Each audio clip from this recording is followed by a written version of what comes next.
আজকে তোমাদের সঙ্গে শেয়ার করব পনির বিরিয়ানি রেসিপি। এর জন্য আমি এখানে বিরিয়ানির চালকে 1 ঘন্টার মতন ভিজিয়ে রেখে দিয়েছিলাম। এবার এটাকে আমি নুন জলেতে ভালো করে সিদ্ধ করে নেব।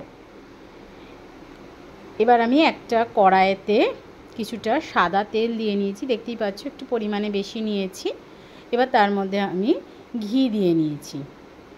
এবার এটার মধ্যে আমি পনিরগুলোকে ভেজে নেব। তো তার জন্য আমি যেটা করেছি, পনিরগুলোকে আমি প্রথমেতে কিউব করে কেটে নিয়েছি। নিয়ে এবার আমি এই তেলেতে পনিরগুলোকে হালকা বাদামি রং করে ভেজে নেব। আর পনির তোমরা সব সময় পারলে চেষ্টা করবে যেটা মিষ্টির দোকানে যে পনিরটা পাওয়া যায় সেটাই নিতে, আর তাতে খেয়ে পনিরটা বেশি সফট হয়। তো দেখো এখানে আমি ভেজে নিচ্ছি পনিরটা ভালো করে। পনিরটা ভাজার সময় তোমরা চাইলে খানিকটা নুন দিতেই পারো, আর যদি মনে করো নুন দেবে না তো কোনো প্রবলেম নেই, কারণ পরে কিন্তু পনিরটা মশলার সঙ্গে ভাজা হবে, তো মশলায় নুন থাকলে পনির এমনি নুন নিয়ে নেবে। তো দেখো পনিরটা ভাজা হয়ে গেছে, এবার আমি পনিরটা তেল থেকে তুলে নেব। এবার আমি অন্যদিকে একটা কাপেতে হাফ কাপের মতন গরম দুধ নিয়েছি, তার মধ্যে কিছুটা কেশর দিয়ে ভিজিয়েতে দিয়ে দিয়েছি। এবার অন্যদিকে ওই তেলেতেই আমি আলু দিয়ে দিচ্ছি।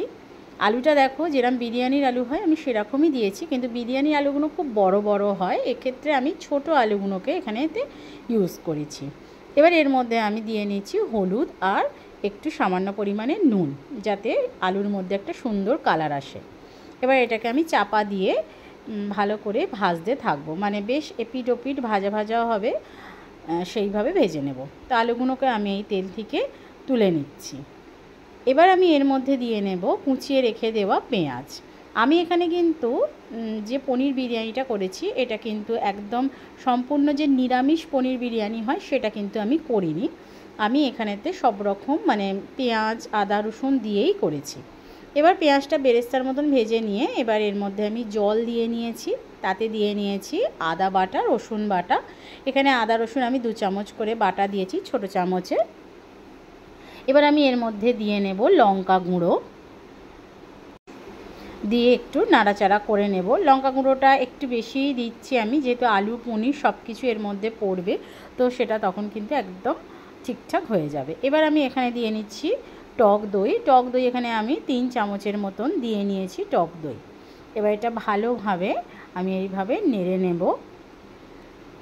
এইটা খেতে ভীষণ সুন্দর হয়, মানে তোমরা চিকেন বিরিয়ানি মাটন বিরিয়ানি ছেড়ে খাবে, এতটা সুন্দর খেতে হয় সত্যি বলছি। এবার এর মধ্যে আমি গোটা গরম মশলা যেরকম এলাচ লবঙ্গ আর দারুচিনি দিয়ে দিয়েছি। এবার এর মধ্যে ভেজে রেখে দেওয়া আলুটা দিয়ে আমি বেশ কিছুক্ষণ এটাকে চাপা দিয়ে কষিয়ে নেব। দেখো এখানে আমার ভালোভাবে কষা হয়ে গেছে। এবার এর মধ্যে আমি দিয়ে নিচ্ছি নুন আর দিয়ে নিয়েছি 1 কাপের মতন জল। খুব বেশি জলের দরকার লাগবে না। এবার এটাকে আমি চাপা দিয়ে সিদ্ধ হতে দেব।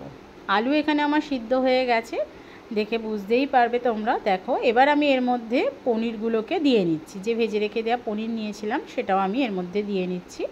পনির দিয়ে আলুটার পনিরটা দিয়ে আবারও আমি কিছুক্ষণ মোটামুটি ওই মিনিট 5 মধ্যে একটু রান্না করব। এবার এর মধ্যে আমি দিয়ে নিয়েছি চিনি। চিনিটা দিলে এর টেস্টটা খুব সুন্দর আসে। দেখো এবার চাপা দিয়ে আবারও আমি এটাকে রান্না করে নিয়েছি, তবে পনির দিয়ে কিন্তু বেশিক্ষণ ফোটাতে দিলে হবে না, তাহলে পনিরটা কিন্তু খুব শক্ত হয়ে যাবে। এবার আমি আলু আর পনিরটা গ্রেভি থেকে আলাদা করে নেব। তারপর আমি গ্রেভিটাকে যেরকম ছাঁকুনির সাহায্যে আমি ছেঁকে নেব। তো চলো এবার এটাকে আলাদা করে এটাকে আমি একদম ভালোভাবে তৈরি করে নিচ্ছি।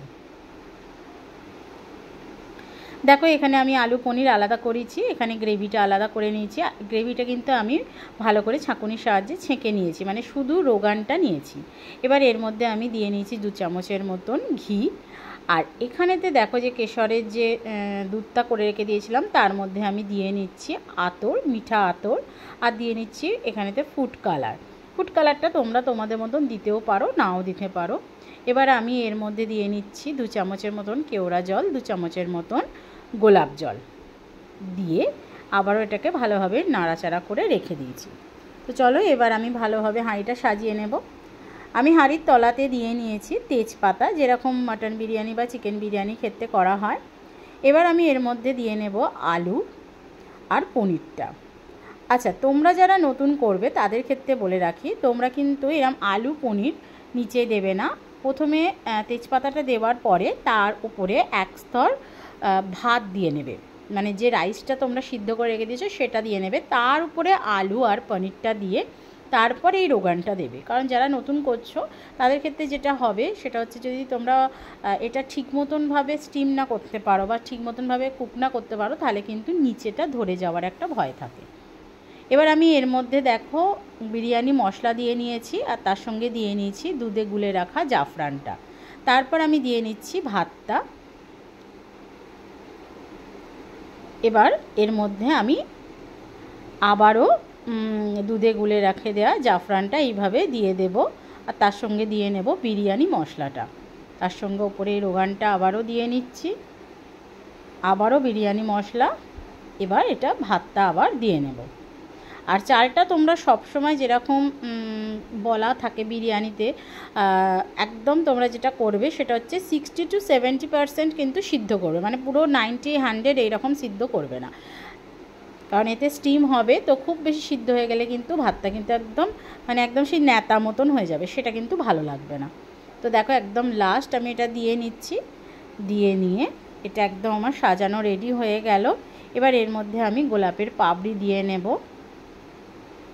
এবার এটাকে আমি মোটামুটি 10 থেকে 15 মিনিট একদম স্টিমেতে রেখে দেবো, একদম হালকা আঁচে রেখে দিতে হবে, কারণ নিচে নালে কিন্তু পুড়ে যাওয়ার ভয় হবে।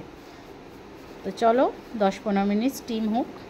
তো দেখো আমার এখানে বিরিয়ানি কিন্তু একদম রেডি, আর ভাতের চালটা দেখে তোমরা বুঝতেই পারছো যে কতটা ঝরঝরে হয়েছে।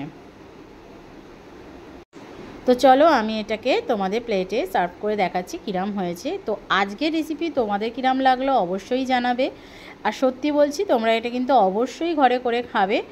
বিশ্বাস করো, তোমরা কিন্তু মানে এটা একবার খেলে না মনে হবে বারে বারে ঘরে করি। আর মাটন বিরিয়ানি চিকেন বিরিয়ানি ছেড়ে তখন মনে হবে শুধু পনির বিরিয়ানি খাই, কারণ অনেক কেউ মাটন আর চিকেন খাও না, তো তাদের ক্ষেত্রে তো এটা একদম দারুণ একটা খাবার হয়ে গেল।